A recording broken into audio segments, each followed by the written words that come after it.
Good afternoon, everyone. Okay, so we have only 2 more days of this subject.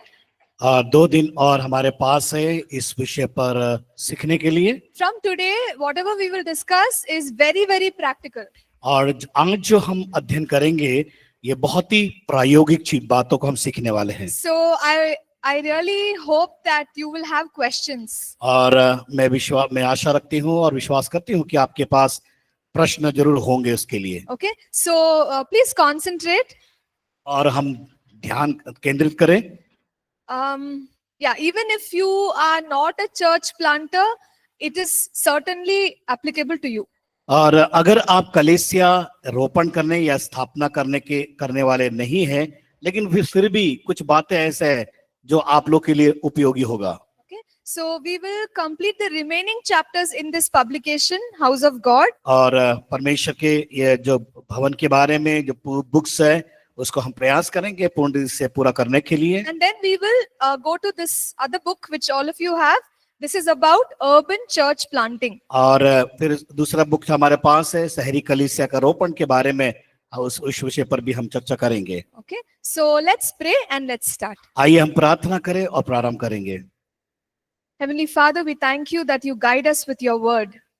स्वर्गीय पिता, हम आपको धन्यवाद करते हैं, आपके पवित्र वचन के द्वारा आपके निर्देश को हम चाहते हैं। Lord, you are teaching us how to build your house. और आप हमें सिखा रहे कैसे एक आपके भवन का निर्माण कर सके। Father God, may each one of us build the house that will be filled with your glory. प्रभु जी, जब हम भवन का निर्माण करते हैं और प्रभु जी उस निर्माण में आपकी आत्मा की भरपूरी की आवश्यकता है। Father, we thank you for the gift that you have given to each of us. प्रभु धन्यवाद करते हैं उन वरदानों को जो आपने हर एक के जीवन में जो आपने दिए हैं। And Lord, as we learn these things, help us to use that to build your house. प्रभु जी, आपके भवन का निर्माण करने के लिए खुदावंद इन बातों का हम प्रयोग कर सके जो हमारे लिए आपके राज्य के लिए जरूरी है। We commit this time into your hands. इस समय को प्रभु जी आपके हाथ में समर्पित करते हैं। In Jesus' name we pray. यीशु के नाम से हम प्रार्थना करते हैं। Amen. आमीन।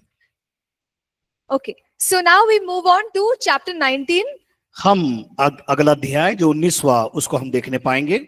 We have seen 10 pictures of the church. हमने 10 दृश्य को जो कलीसिया के बारे में हमने देखा। These are biblical pictures. और ये वचन के आधारित चित्रण है। So when we want to build the church should have all these features. और जब हम कलीसिया का रोपण करते हैं, निर्माण के लिए जाते हैं, ये जो चित्रण है ये बहुत ही जरूरी है हमारे लिए। So we who are pastors और हम जो कि पासबान होने के अयागुआ होने के नाते and all of us who are involved in ministry, और हम सब उस सेवकाई में शामिल पाए जाते हैं।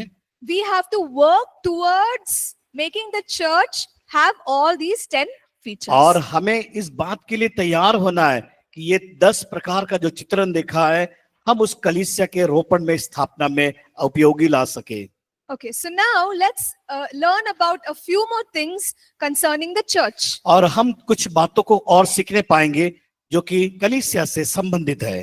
There are 2 practices that the Bible calls us to continue. और बाइबल के अंदर 2 ऐसे प्रायोगिक बातें हैं जो लगातार कलीसिया में करना जरूरी है। One is water baptism. पहला जो है बपतिस्मा, पानी का बपतिस्मा। And the second one is communion. और दूसरा जो है प्रभु भोज।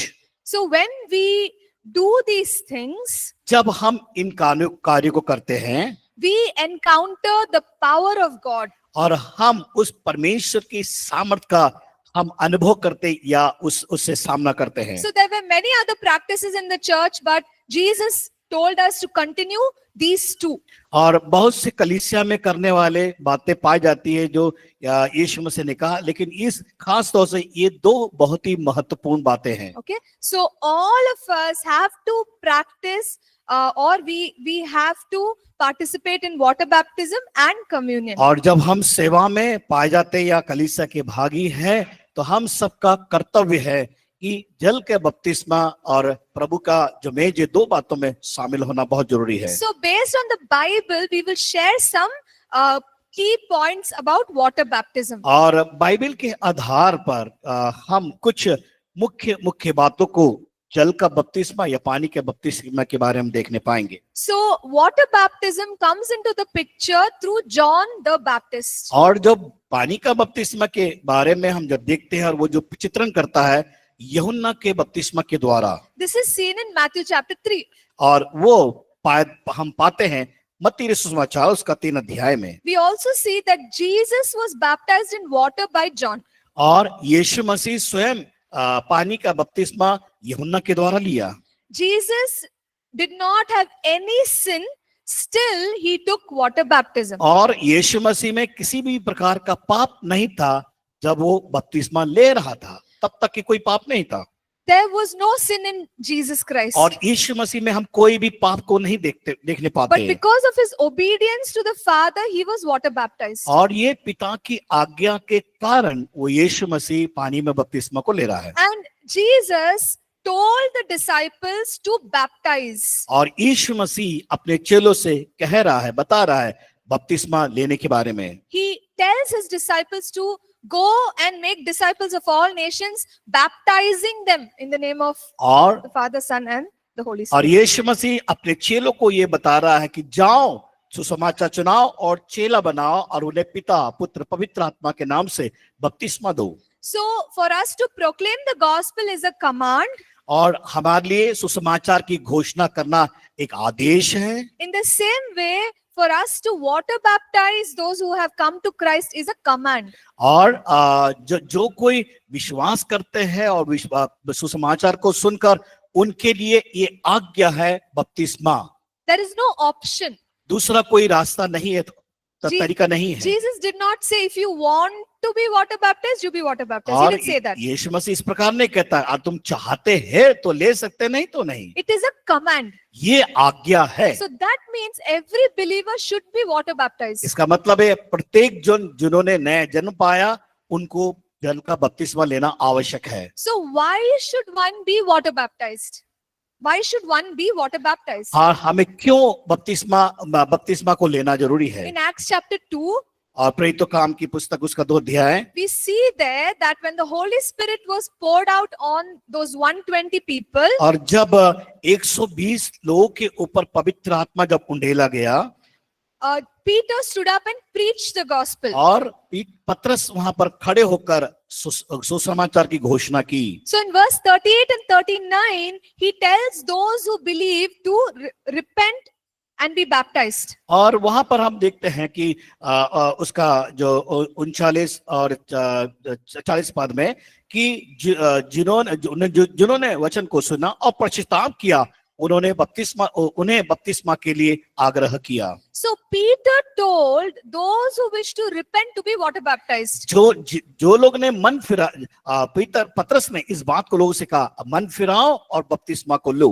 Okay, so water baptism is it shows that now we have repented of our old life and we want to live for Jesus. जल का बपतिस्मा इस बात को दर्शाता है, बताता है कि अब हमारा जो पुराना जीवन समाप्त हो गया या पुराना जीवन को हमने खत्म कर दिया, एक नए जीवन जीने के लिए एक कदम वहां पर दर्शाता है। So water baptism is us agreeing to this new life in Christ. और बपतिस्मा इस बात को बताता है कि मसीह यीशु में नए जीवन को प्राप्त करते हुए आगे बढ़ना। In Romans chapter 6 and verse 4, रोमी की पत्री 6 अध्याय उसका 4 पद में बताया गया है, it says that baptism is like Jesus dying and rising.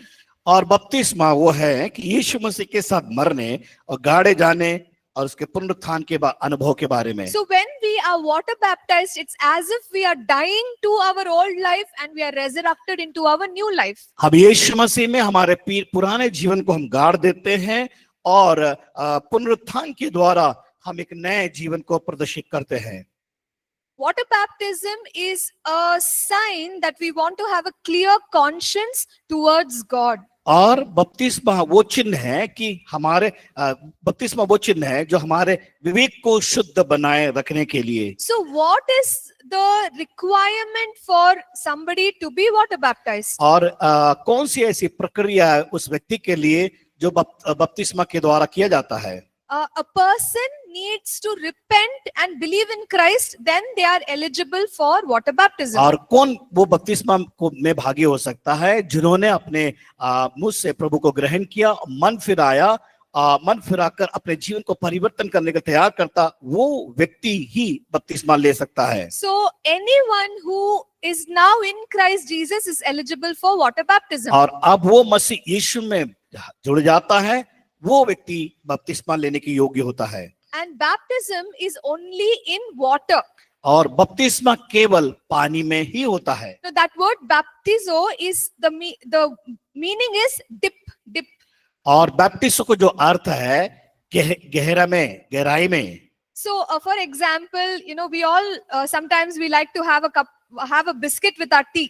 और हम लोग कुछ लोग पसंद करते हैं चाय के साथ बिस्किट को खाना के लिए। So some of us we want to dip the biscuit inside the tea. और क्या करते हैं, कुछ लोग क्या करते हैं, बिस्किट को चाय में डुबाते हैं और खाते फिर। That dipping is the exact meaning of baptizo, dip. और डुबाने का मतलब यही है कि वो बपतिस्मा भी उसी प्रकार है कि डूबना उसके अंदर। Right? So the baptism that John the Baptist and Jesus spoke about is a baptism of being immersed in water. और वहां पर यीशु मसीह और यूहन्ना बपतिस्मा देने वाला इसी बात को बता रहा है कि पानी में डूबना, उस पे गहराई में जाना।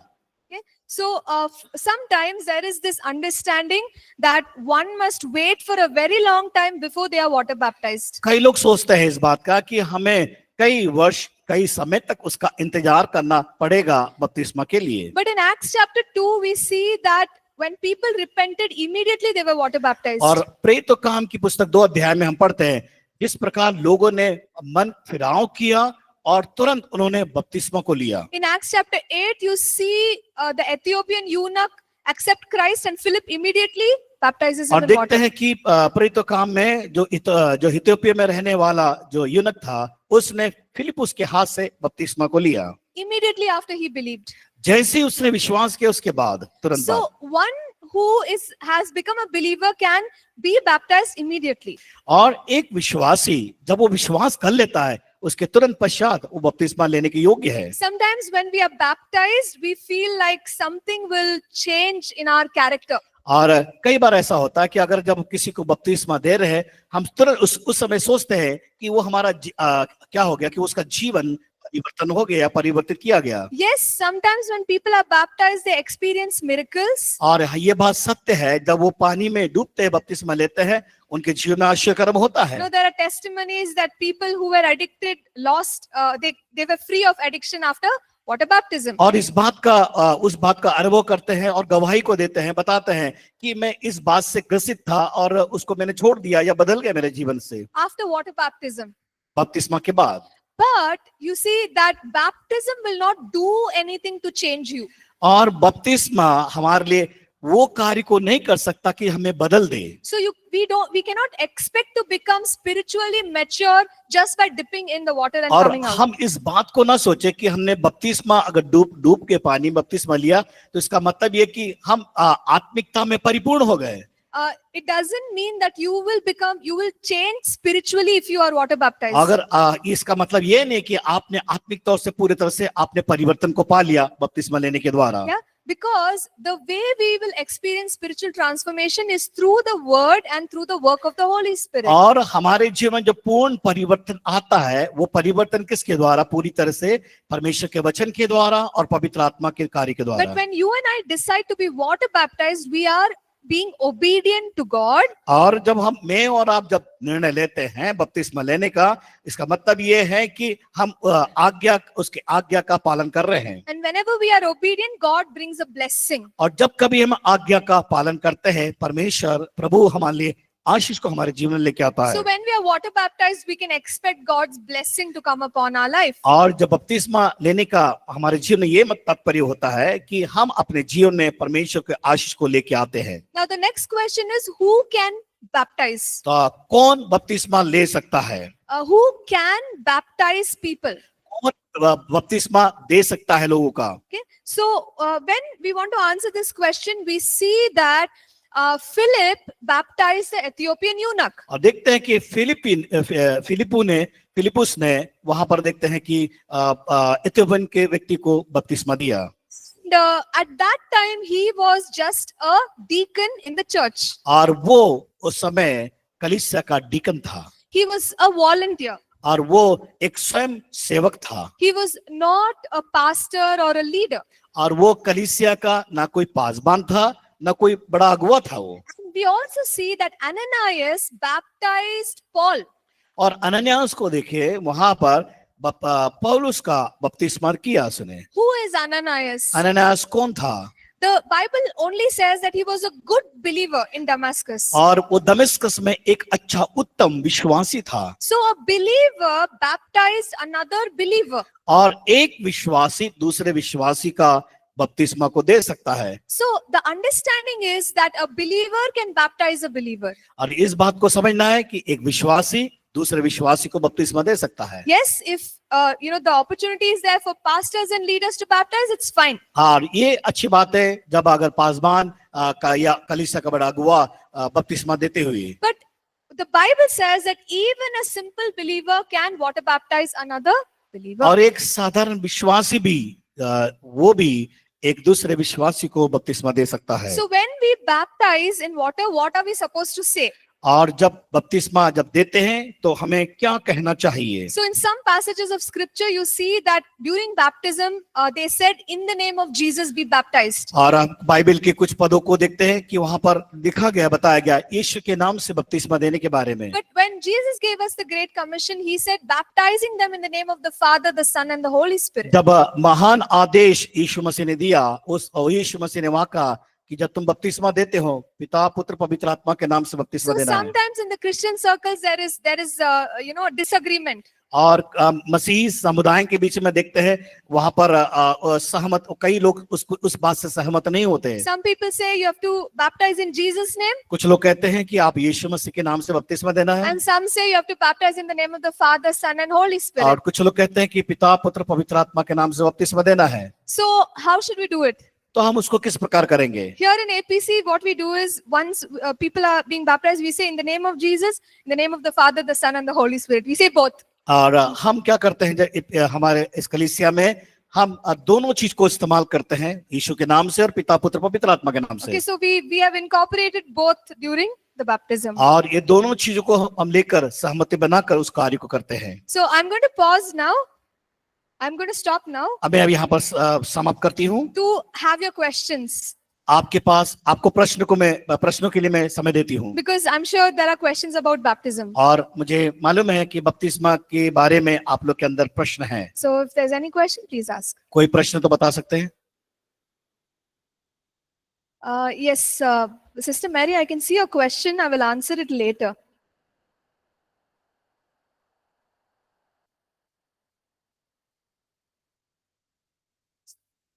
कोई Yes. प्रश्न? Yeah, please go ahead. Ma'am, while something happened in my last church, so I had to leave circumstantially.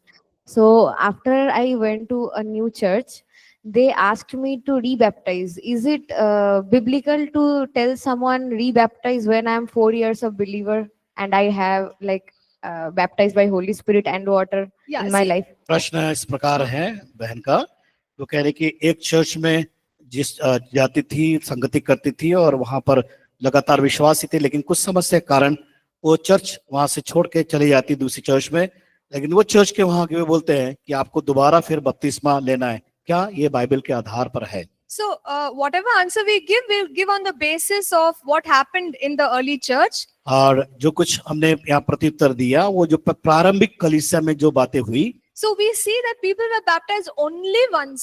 और वहां पर देखते हैं कि लोगों ने एक ही बार ही बपतिस्मा लिया है। The only condition is they must be born again.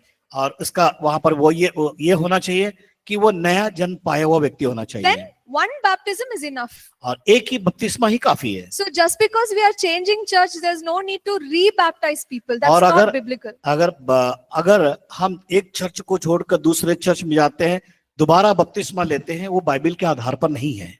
Okay. Thank you, Yes, ma'am. thank you. Any other questions? Water baptism? और पानी के बपतिस्मे के बारे में कोई प्रश्न आपके पास?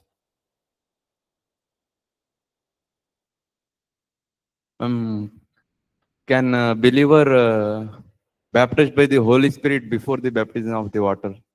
Yeah, good question. So, Pastor, you want to answer? once again. Can the believer be baptized in the Holy Spirit before being baptized in water? Okay भाई का प्रश्न है कि एक पवित्र आत्मा का बपतिस्मा पाया हुआ व्यक्ति है ना, Yes. Yeah. Can first be, क्या पहले वो पानी का बपतिस्मा ले सकता है क्या? first Holy Spirit baptism, Okay. then water baptism? पहला वो मान लीजिए वो व्यक्ति पवित्र आत्मा का बपतिस्मा पा लिया, फिर क्या वो पानी का बपतिस्मा दे सकता है या ले सकता है? So the answer is in Acts chapter 10. प्रेरितों काम की पुस्तक 10 अध्याय के अनुसार We see Peter goes to preach in Cornelius's house. और देखते हैं कि पतरस कुरनेलियुस के घर में जाकर संदेश देता या वचन सुनाता है। And the Bible tells us that when Peter was preaching, they were already baptized in the Holy Spirit. और जब पतरस वहां पर प्रचार कर रहा था, वो पहले से ही पवित्र आत्मा से भरे हुए थे। So when they were baptized in the Holy Spirit, Peter said, why can't we also baptize them in water? तो पतरस ने वहां से पूछा, अभी आप लोग पवित्र आत्मा के बपतिस्मा का तोपा है, क्यों नहीं तुम जल का बपतिस्मा भी लोगे? So here the order is Holy Spirit baptism first, water baptism next. अब यहाँ पर देखते हैं कि पहले उन्होंने पवित्र आत्मा का बपतिस्मा पाया और दूसरा यहाँ पर देखते हैं उसके बाद उन्होंने जल का बपतिस्मा लिया। So it can be this way also, it can be the other way also. हाँ, Both are correct. इस प्रकार भी हो सकता है और दूसरे प्रकार की भी हो सकता है कि पहला बपतिस्मा ले, उसके बाद पवित्र आत्मा का बपतिस्मा। Your question is answered, brother? Yeah, okay. आपके प्रश्न का उत्तर मिल गया। मैम मेरा एक प्रश्न है। हाँ जी, ब्रदर अभय, यस, बताइए। मैम मेरा ये प्रश्न है कि बपतिस्मा कौन कौन दे सकता है? ओके, क्योंकि बहुत सारे लोग ना इधर जो सीनियर पास्टर हैं उन्हीं के हाथ से बपतिस्मा लेते हैं, तो कौन कौन बपतिस्मा दे सकता है? इस प्रश्न का मुझे क्वेश्चन चाहिए। okay. So, brother, just some time back we said that even a believer can baptize a believer. हमने थोड़ी देर पहले सीखा कि एक विश्वासी भी बपतिस्मा दे सकता है करके। Okay, so what is the scriptural basis is the baptism given by Philip to the Ethiopian eunuch. और हम देखते हैं कि फिलिप जो व्यक्ति था, उसने इथियोपिया के यूनुक को उसने बपतिस्मा दिया And Ananias baptizing Paul. और हनन्यास ने पौलुस को बपतिस्मा दिया। Philip and Ananias were not pastor, nothing. और जो फिलिपुस और हनन्यास दोनों कलीसिया के पासबान नहीं थे, They were just believers. लेकिन वो एक साधारण विश्वासी थे, But they baptized. लेकिन उन्हें बपतिस्मा दिया। So it's okay for believers to baptize. There's no need to only depend on, senior pastor, senior. और जरूरी नहीं है कि एक सीनियर पासबान होने और वही दे सकते करके। Okay.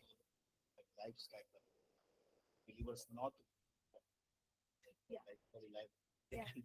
So, no, that's correct, Pastor. So that's what I'm trying.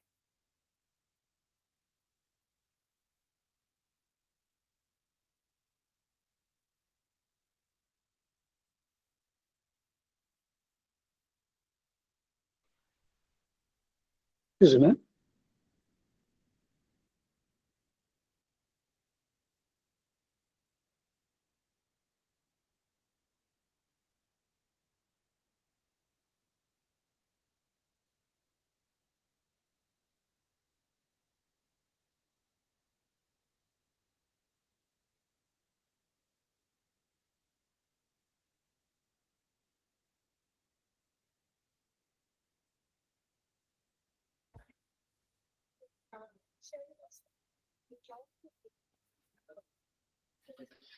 Okay. Yes. There are questions. Brother Abhay, I hope your question is answered. जी मैम। हाँ, okay. मैम एक और प्रश्न है। हाँ. मैम प्रभु भोज कौन कौन दे सकते हैं? Okay, brother, I'll come to it. First, we'll finish water baptism. पहले ये बपतिस्मा के बारे में हम विषय को खत्म करें, फिर प्रभु भोज की इसमें हम आएंगे। Okay. Now, there's a question from Moses. He says, what is the purpose of baptism? The purpose of baptism is, one, we are being obedient to the command. और बपतिस्मा का जो उद्देश्य है कि हम एक बार क्या करते हैं, परमेश्वर के आज्ञा का पालन करते हैं। Okay, so one is we are being obedient. हमें पहला आज्ञाकारी बनना, And the second thing is, what we are saying is now I'm a follower of Christ. और दूसरी बात यह है कि मैं यीशु के पीछे चलने वाला व्यक्ति, उसको मानने वाला व्यक्ति। So that is what baptism means. और उसका यही अर्थ है बपतिस्मा का। Okay. So any other questions? Yes, ma'am. Okay. Interesting question. I'll just come to you. Yeah. Excuse me. Yes, Brother Devraj, please hold on. There's a question here. I'll answer that first.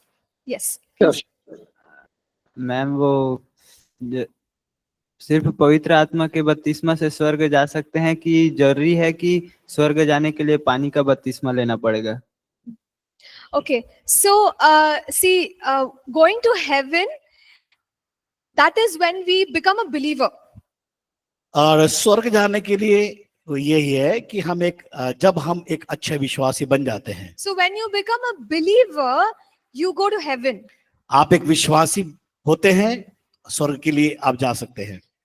So, there's nothing like you need this baptism or that baptism in order for you to go to heaven. और उसके लिए ये बपतिस्मा चाहिए, वो बपतिस्मा, उस बात को नहीं बताता है वहाँ। I'm talking on the basis of scripture. You don't see any such scripture. और ऐसा कोई, मैं वचन के आधार पर बता रही हूँ, और ऐसा कोई वचन नहीं है उसके लिए।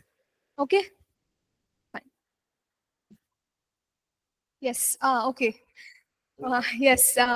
Abhi, no? Abhishek, yeah. So he's asking, can we self-baptize? क्या हम स्वयं बपतिस्मा ले सकते हैं?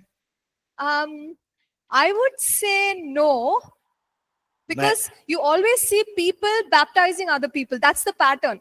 और मैं उसको नहीं कहूंगी। वह बाइबल में देखें तो वहां पर किसी व्यक्ति को बपतिस्मा देने के लिए कोई व्यक्ति वहां खड़ा हुआ है या किया है। You don't find anything else. ऐसा कोई आप बातों को नहीं देखने पाते। Sorry? No problem. Good question. Yeah. Great. Any other question? Yes. Hello ma'am, ये कुछ चर्चों में होता है कि बच्चा पैदा होते ही बपतिस्मा दिया जाता है, वो सही है या? Yes. So, good question, brother. बहुत अच्छा प्रश्न आपका। So, what he's saying is sometimes as soon as a child is born, they do child baptism. और जैसे कई जगहों में क्या होता है कि जैसे ही बच्चा जन्म ले लेता है, कुछ समय के बाद उसे बपतिस्मा दे देते हैं। And they will also do sprinkle baptism. और वो छिड़काव का बपतिस्मा करते हैं। Again, look at the pattern of the Bible. हम बाइबल के उस तरीकों को देखें। What did we say? We should be a believer to be baptized. और वहां पर लिखा है कि एक विश्वासी होने के बाद उसे बपतिस्मा लेना चाहिए। The child does not know anything about और salvation. बच्चे को उसके बारे में, उद्धार के बारे में कुछ नहीं मालूम। Then how can we call it baptism? तो कैसे हम उसको बोल सकते हैं बपतिस्मा? Okay, so that's not correct. वो वचन के आधार पर सही नहीं है। And we also said baptism means dip in water. और बपतिस्मा का मतलब है कि पानी में डूबना। So sprinkle is not dipping.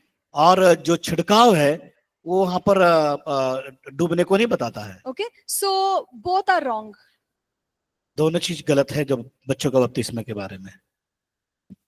तो दोबारा बपतिस्मा ले सकता है? Yeah, so if parents have forcefully done that, once you have accepted Christ, you can take water baptism the way we are explaining. हाँ, हो सकता है उनके माता पिता ने जबरदस्ती नियम के आधार पर किए होंगे, लेकिन जब वो व्यक्ति बड़ा हो जाता है और विश्वास करता है, अपने मन को फिरा लेता है, वो ले सकता है बपतिस्मा। Okay. All right. So I'll come to Brother Devraj. Yes, you can ask your question. Yes, ma'am. Ma'am, in morning sessions of today, we are just talking about the true salvation experience. Okay. So let's say a person has been named to be a believer, but he did not experience the new born again experience. He's not undergoing the new born again experience, but he just, because of somebody's sake or whatever it is situations, just accepted or said like that, but he's really not experienced the born again experience. Okay. But let's say he just continue to go to the church and he get baptized. Does that baptized make that sense? No, it doesn't. Because baptism itself means that you are now born again and you are a follower of Christ. When that person is not born again, there's no meaning of baptism. और अगर मान लीजिए एक व्यक्ति नया जन्म नहीं पाया, बपतिस्मा का कोई अर्थ ही नहीं बैठता है, लेकिन उसको बपतिस्मा लेना है, नया जन्म पाना जरूरी है, उद्धार का अनुभव करना जरूरी है पहले।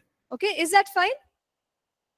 or in that case, if let's say in coming days he just got to know what exactly the born again is, and just he start from the beginning, just to, then let's say he experienced what exactly born again, then again can he baptized? Yes, he has to, because now he's born again, he has to be baptized. और अगर उसने नया जन्म को पा लिया है तो वो बपतिस्मा ले सकता है। Yes, thank you.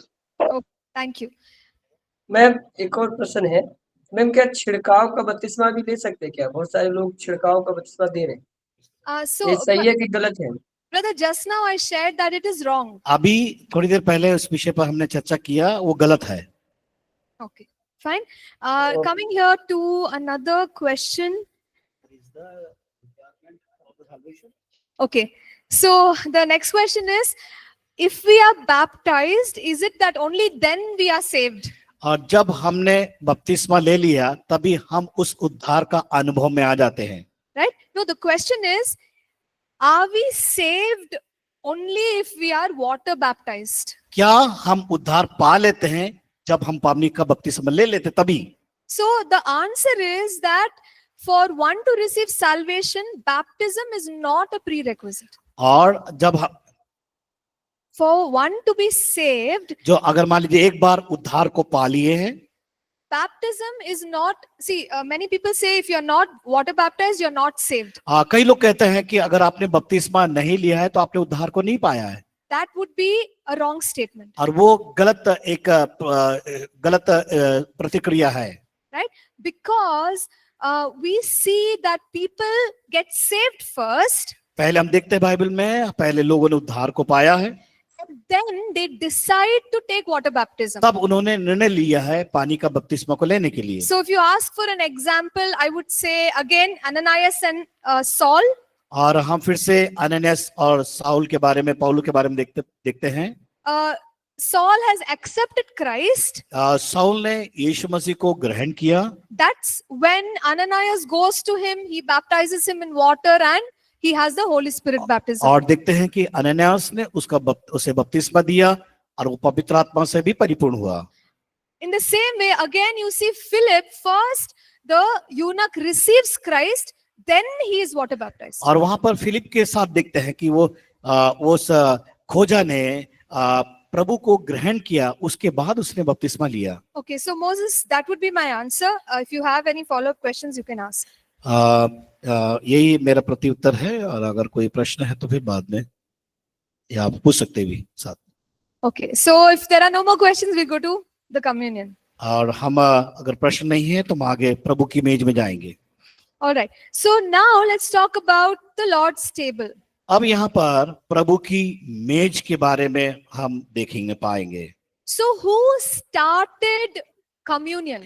किसने प्रभु भोज को प्रारंभ किया? We see that it was the Lord Jesus who took the bread, wine, gave it to his disciples. और हम देखते हैं कि यीशु मसीह ने ही रोटी और दाखरस अपने चेलों को दिया। And he said, do this in remembrance of me. और उनसे कहा कि मेरे स्मरण के लिए यही किया करना। And even Apostle Paul gives an instruction about the communion in 1 Corinthians chapter 11. और उसी प्रकार पौलुस भी पहला कुरिन्थियों की पत्री उसका 11 अध्याय में इसके बारे में कुछ निर्देशों को देता है। So the believers are supposed to take communion.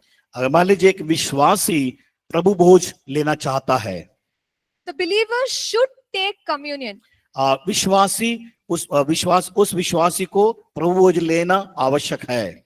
So what is the meaning of taking communion? और इस क्या अर्थ है या मतलब है प्रभु भोज को लेने का? Every time we take communion, what we are saying is, I believe in the death, burial, resurrection of the Lord अगर Jesus Christ. हम हमेशा रोज हम अगर प्रभु भोज में शामिल हो या प्रभु भोज को ले रहे हैं, इसका मतलब हम क्या कर रहे हैं? मसीह की मृत्यु, दफनाए जाने और पुनरुत्थान के बारे में हमारा व्यक्तिगत विश्वास की हम क्या कर रहे हैं? विश्वास को प्रकट कर रहे हैं। And whenever we take communion, it proclaims that Jesus died on the cross and he gave us all the blessings of the covenant. जब कभी हम प्रभु भोज को लेते हैं, उसमें शामिल होते हैं, हम इस बात की घोषणा करते हैं कि यीशु क्रूस पर हमारे लिए मरा।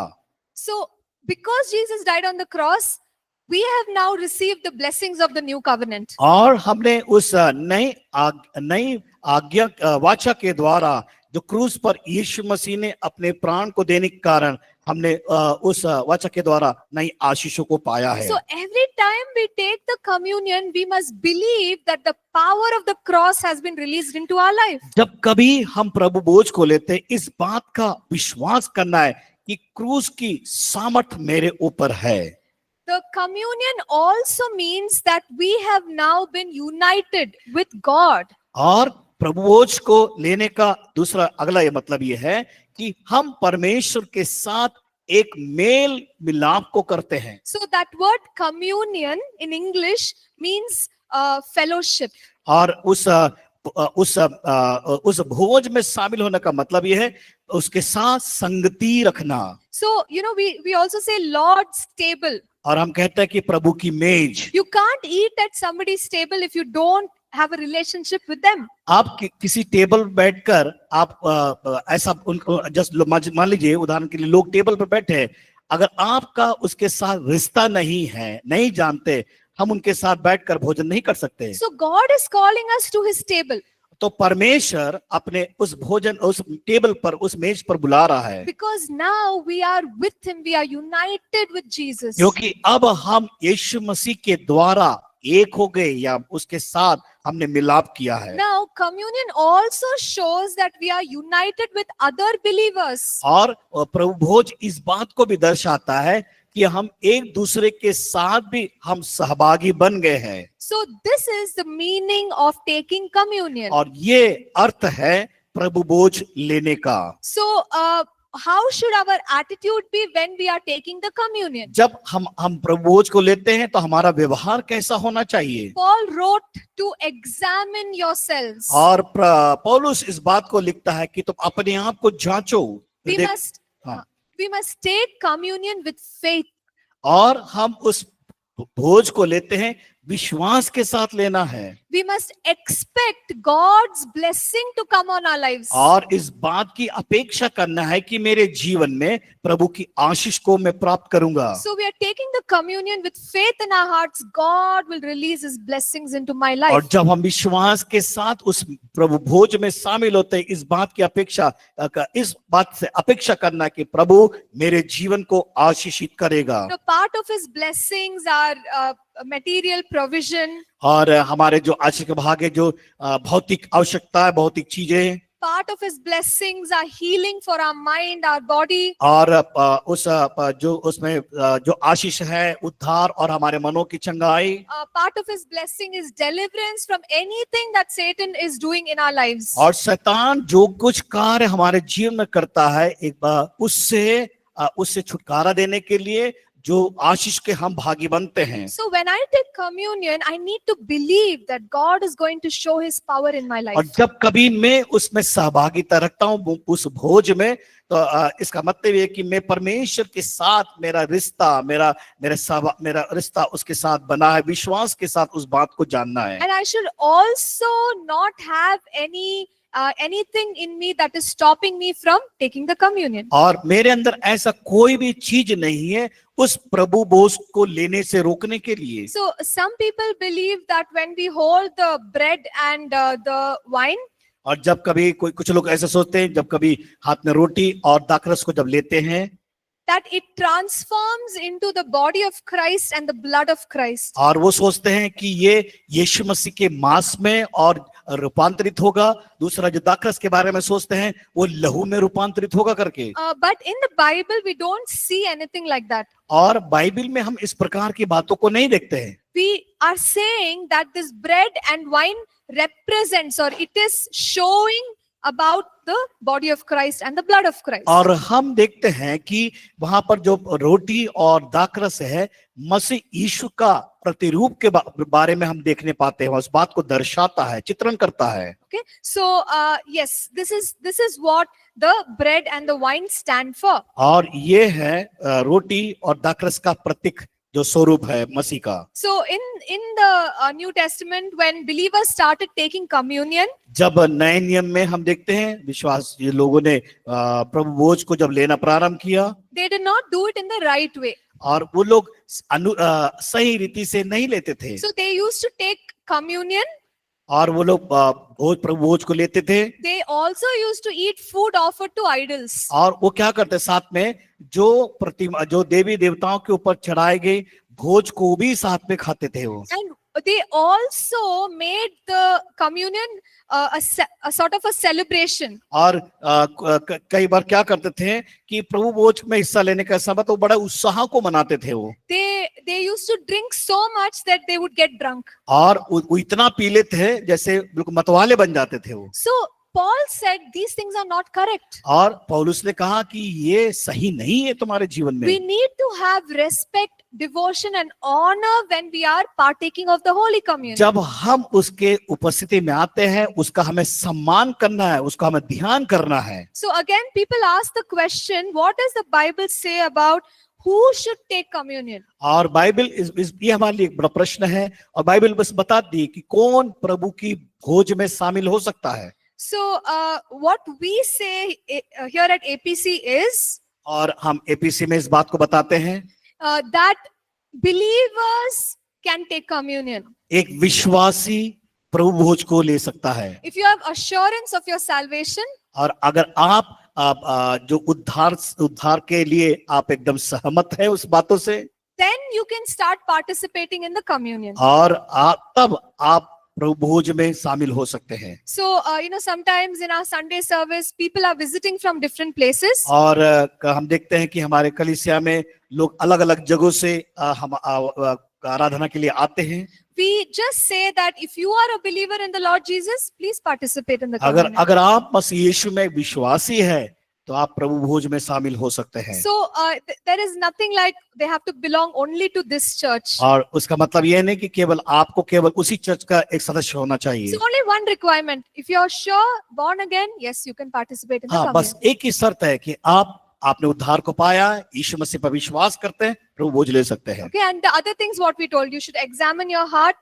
whether you're living right with the Lord and और participate. दूसरी बात यह है कि क्या हमारे मनों को जांचना है कि हम सही हैं हमारे जीवन में कोई पाप तो नहीं है और अगर पाप है तो उसे हटाना है माफी मांगना है और उसमें भाग लेना है And people also ask, what is the right age for communion? और कई लोग प्रश्न इस प्रकार करते हैं कि उस प्रभु भोज लेने की सही उम्र क्या है So, age is, as long as you are sure that you have received salvation, you can participate. और इस बात को जानना है कि जब आपने बपतिस्मा ले लिया आप प्रभु भोज में उसी समय आप शामिल हो जाते हैं No, I'm saying that when you are sure that you are a believer, you can participate in the Holy Jab- Communion. जब आप एक विश्वासी बन जाते हैं अपने आप में इस बात को एहसास कर लेते हैं कि मैं एक विश्वासी हूँ आप प्रभु भोज में भागी हो सकते So हैं we need the assurance of salvation in order for us to take communion. और हमारे अंदर इस बात को एहसास करना है कि मैंने उद्धार को पाया है और फिर हम उस प्रभु भोज में शामिल हो सकते हैं So maybe a child who's 10 years old, 12 years old is sure that they are now born again. और ये 10 साल का हो 12 साल का हो वो बच्चा इस बात को समझना है कि मैंने क्या उद्धार पाया है कि नहीं So if at that age they have the understanding and surely they are born again, they can participate in the Holy अगर Communion. उस उम्र वाले बच्चे अगर इस बात को समझ लेते हैं और अपने आप को जान लेते हैं कि मैंने उद्धार पाया उद्धार को समझ लेते हैं वो भागी हो सकते हैं Okay. And similarly, there is no age limit. और वहां पर कोई किसी प्रकार का उम्र की सीमा नहीं है Same thing for baptism. और उसी प्रकार बपतिस्मा भी You need to have salvation. Even if you are, young, you can be baptized. अगर आपको उद्धार चाहिए लेकिन जब आप युवा अवस्था में भी हो You can still be water baptized. आप बपतिस्मा ले सकते हैं So, the question that Brother Abhay asked, अबे भाई ने जो प्रश्न पूछा who can give communion? Who can minister? कौन प्रभु भोज दे सकता है So the answer is anyone with faith.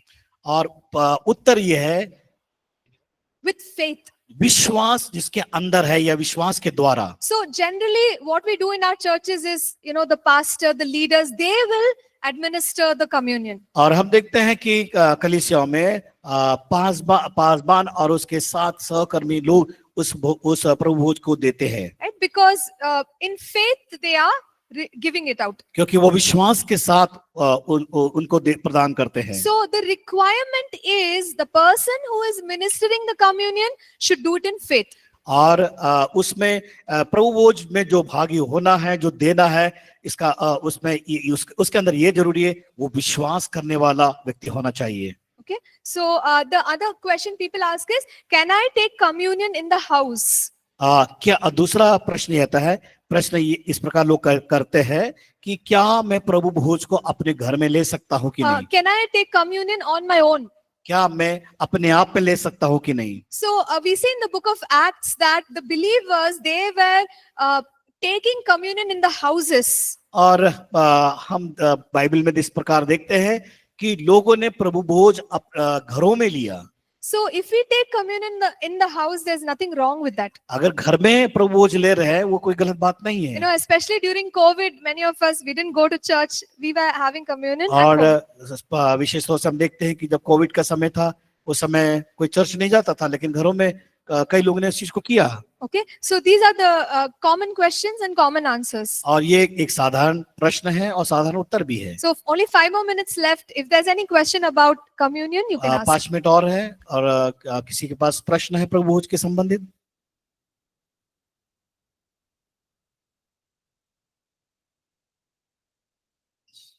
Yes.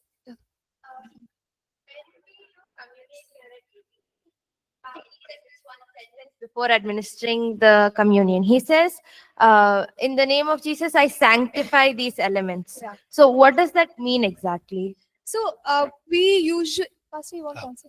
Once again. In APC, when communion is जब administered, एपीएस में जब प्रभु भोज की जब सेवा होती है, ध्यान सुनिए इधर. हाँ. yeah. So pastor says, in the name of Jesus, we sanctify these elements. और प्रभु पासवान इस प्रकार कहते हैं कि यीशु मसीह के नाम से इसको मैं शुद्ध करता हूं करके. Yeah. So what does this mean? इसका मतलब क्या है? Okay. So you know, generally, like in the instruction to the Corinthians, you see that the food was offered, some food was offered to idols. हाँ, देखते हैं कि कुरिन्थी की पत्री में कि कुछ जो भोज होते थे, जो क्या बोलना चाहिए, देवी देवताओं के सामने अर्पण करते थे. So common way of eating food was first to cleanse it with your faith and prayer. और क्या करते हैं कि पहला जो है हमारा विश्वास के साथ हम क्या करते हैं, उस भोजन को शुद्ध करते हैं. So in the same way, लेने के पहले whenever we eat, I pray that prayer, I sanctify this food. जब कभी हम भोजन लेते हैं, उसके पहले हम प्रार्थना करते हैं कि प्रभु इस भोजन को शुद्ध कर. Same thing. इसी प्रकार. It's nothing unique to the communion. Such. Shops, yeah. So we will pray a prayer of yes. Any other questions about communion? कोई और प्रश्न? प्रभु. हाँ, Yes. पूछिए. ओके.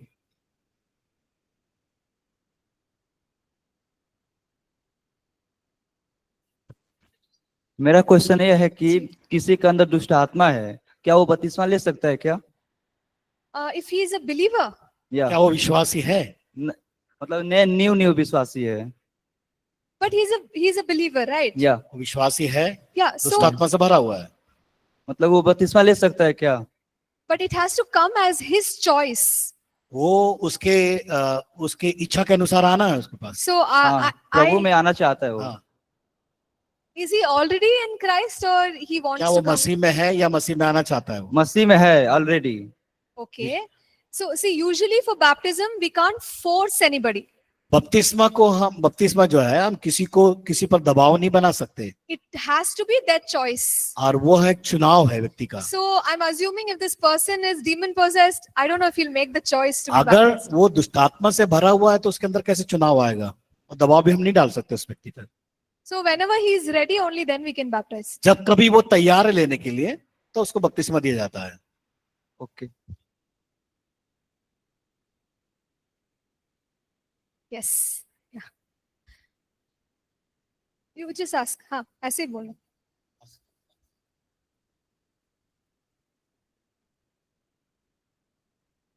आप माइक ले लो,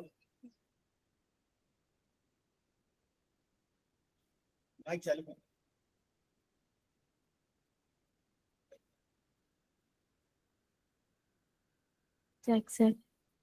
हाँ। आपने बोला कि मतलब रोटी को देह नहीं कहते हैं, और यीशु कह रहा है कि यहाँ अपने चेलों से कि लो खाओ, ये मेरा देह है, और लो पियो, वाचा का लहू है। Sorry, I didn't get. फिर से इसको बोलिए। यीशु कह रहा है कि यहाँ लो खाओ, ये मेरा देह है, हाँ. और आप Okay, understood. Yeah. So she's saying, Jesus is saying, take, eat, this is my body, this is my और blood. यीशु मसीह कह रहा है कि ये मेरी देह है और ये मेरे लहू है, इसे मैं तुम्हें देता हूँ। Okay. So of course he said that, उसने हाँ ये जरूर कहा है।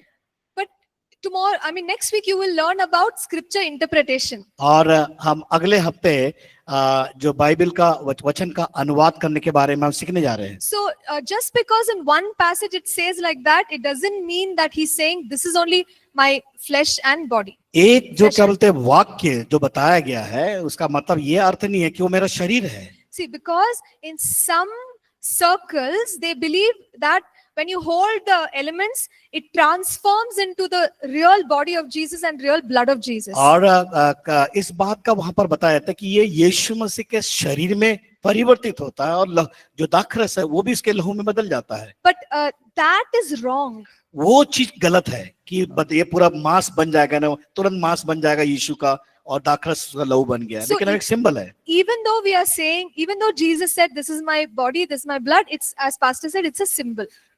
जिस प्रकार यीशु मसीह ने हाँ वहां पर कहा है कि मेरी देह है और ये दाखरस मेरा लहू है, वो एक प्रतीक है, चिन्ह है। उसने उस बात को बताया।